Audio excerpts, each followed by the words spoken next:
Let me ask you something. Imagine every god, every demon, every king, every shadow from every manga, every anime, every manhwa ever written standing in one field, one location, one final battle. And when the dust settles, who is the last one standing? Most people say Goku.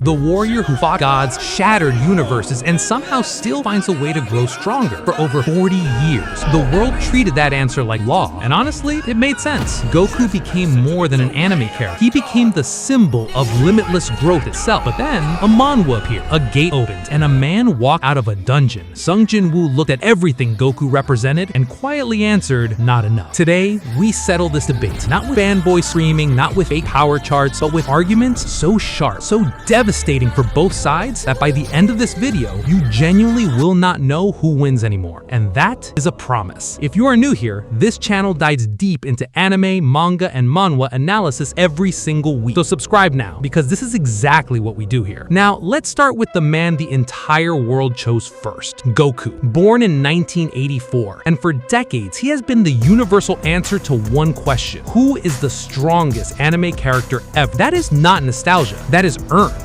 Decades of battles, decades of evolution, decades of pushing past limits that should not even exist. And then Dragon Ball Super happened, and Goku achieved Ultra Instinct, a state so divine that even the gods of destruction struggle to master it. Think about that for a sec. The gods themselves could not perfect what this Saiyan from Earth achieved through pure instinct and battle experience. Then came the Tournament of Power, 12 universes, the strongest fighters from every reality gathered together. And in the middle of all of it, Goku broke the arena itself. The Grand Priest, one of the highest beings in existence, was genuinely surprised by him. One mortal fighter, shocking beings older than creation itself. That is insane. And this is where the scaling becomes terrifying. Dragon Ball characters were threatening planets decades ago. By Dragon Ball Super, they're trading blows capable of shaking universes as collateral damage. Not ultimate attacks, not desperate sacrifices, casual side effects. And Ultra Instinct takes Goku beyond simple speed or power. His body reacts before thought exists. He moves without hesitation. At that point, Goku is no longer fighting like a man. He becomes something closer to a force of nature. So, the argument for Goku sounds simple. Jinwoo hunted monsters in dungeons. Goku has been fighting gods since before solo leveling even existed. Case closed. Except it's not. Because the moment power scalers think they've won, the entire argument starts collapsing. Here's why.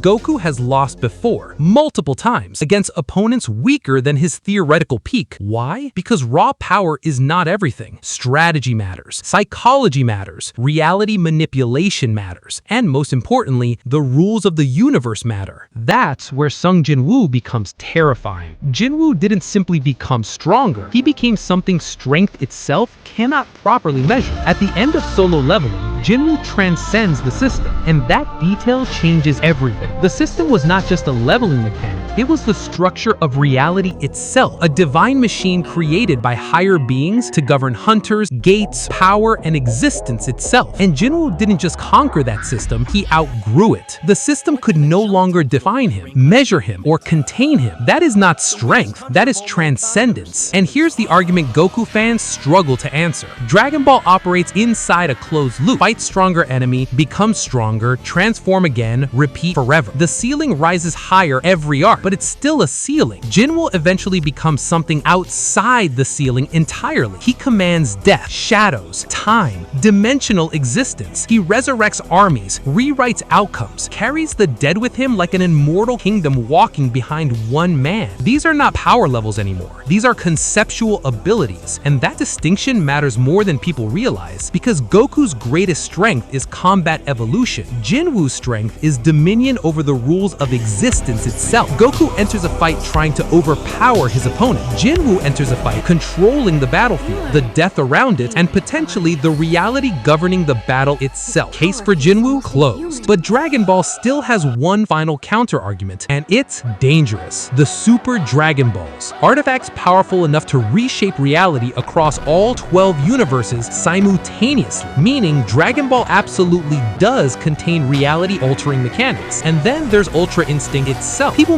misunderstand what Ultra Instinct really is. It's not just speed, it's movement beyond thought, combat beyond hesitation, a state where reaction itself becomes unnecessary. So now the question changes completely. Can Jinwoo shadows even touch someone who no longer fights like a normal living being? Can dominion over death affect someone whose existence transcends conscious limitation itself? And that's why this debate never dies. Because the truth is, this debate was never really about power, it was about meaning. Goku was written to inspire. He represents discipline, persistence, and the belief that hard work can overcome destiny itself. Entire generations grew up watching Goku and believing they could become stronger too. That's why he matters. He's hope. But Sung Jinwoo was written for a completely different generation. A generation exhausted by broken systems, pressure, survival, and isolation. Sung Jinwoo is not hope. He's inevitability. A man the world underestimated until he became too powerful for the world to control. Goku grows because the story wants humanity to dream. Jinwoo grows because the system wants him to fear him. And that is why this debate can never truly end. Because you are no longer comparing two characters, you're comparing two completely different philosophies of strength. So who wins? Here's my answer. And yes, half of you are going to disagree. Good, that means the debate is real. In a direct fight with both characters at their absolute peak, the winner depends entirely on which universe's rules are being applied. If the battle follows Dragon Ball logic, Goku wins, because Dragon Ball rewards overwhelming combat evolution. But if solo leveling logic is applied, Sung Jinwoo wins, because conceptual authority outranks raw destruction. And maybe that's the real answer nobody wants to hear. Neither character was written to lose inside their own mythology. So maybe the real question was never who is stronger. Maybe the real question is which story changed you more? Which character stayed with you after the screen went dark? Which one made you believe in strength differently? That answer only you can decide. Tell me in the comments. And if you still can't choose, watch this again, because the second time hits harder. Next week, we answer a question this community is honestly terrified to ask.